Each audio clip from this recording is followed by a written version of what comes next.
महात्मा गांधी का जो जीवन है वह 20वीं सदी के महानतम व्यक्तित्वों में शुमार होता है। उन्होंने दुनिया भर में करोड़ों लोगों को प्रेरित किया और असंख्य लोग उनसे नाराज भी रहे और उनके चिंतन, उनके विचार और उनके कार्यक्षेत्र को चुनौती दी। यह क्रम आज भी जारी है। आज भी महात्मा गांधी को आदर करने वाले, उनका सम्मान करने वाले लोग जितनी अधिक संख्या में हैं, उससे थोड़े ही कम लोग ऐसे भी हैं जो उनकी आलोचना करते हैं। लेकिन यह केवल भारत में यह स्थिति है। दुनिया के दूसरे देशों में महात्मा गांधी का नाम बेहद आदर और सम्मान के साथ लिया जाता है। जो लोग महात्मा गांधी की आलोचना करते हैं, किसी विशेष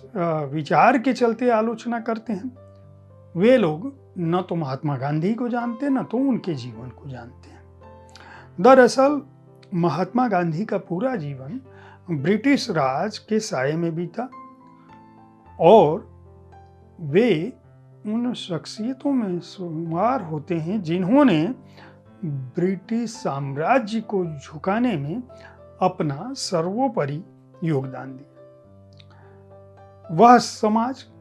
वह दुनिया जो फांसीवाद और कम्युनिस्ट तानाशाहों की हिंसा से भरी हुई थी, उस दुनिया के पास महात्मा गांधी के तर्कों का, उनके जीवन उदाहरणों का, उनके आदर्शों का और जो कुछ उन्होंने अपने जीवन में अंगीकार किया, उसका कोई जवाब नहीं था। महात्मा गांधी ने न केवल देश को आज़ादी दिलाई, बल्कि देश के अंदर जो छुआछूत, अस्पृश्यता, जातीय भेदभाव और लैंगिक भेदभाव, स्त्री पुरुष का भेदभाव, जो कुरीतियां थी, जो अंधविश्वास था और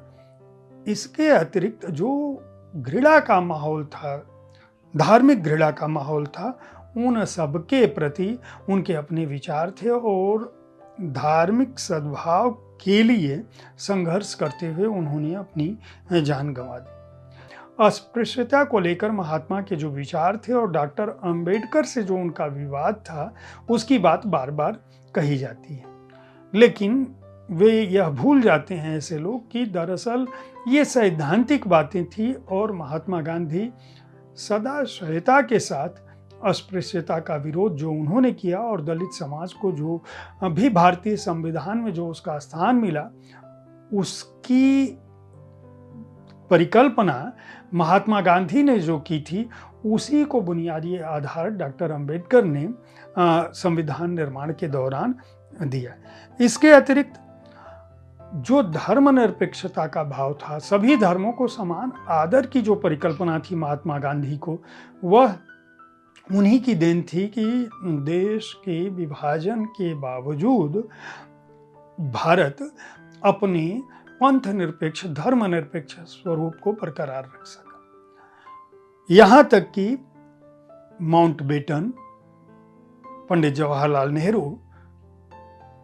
पटेल और जिन्ना, इन सब के बीच गांधी के विचार ही ऐसे विचार थे जिन्होंने देश के विभाजन को न केवल एक लंबा समय दिया, बल्कि इस देश के नीति निर्माताओं को इस बात के लिए बाध्य किया कि कम से कम भारतीय गणराज्य अपने लोगों में, अपने नागरिकों में लिंग के आधार पर,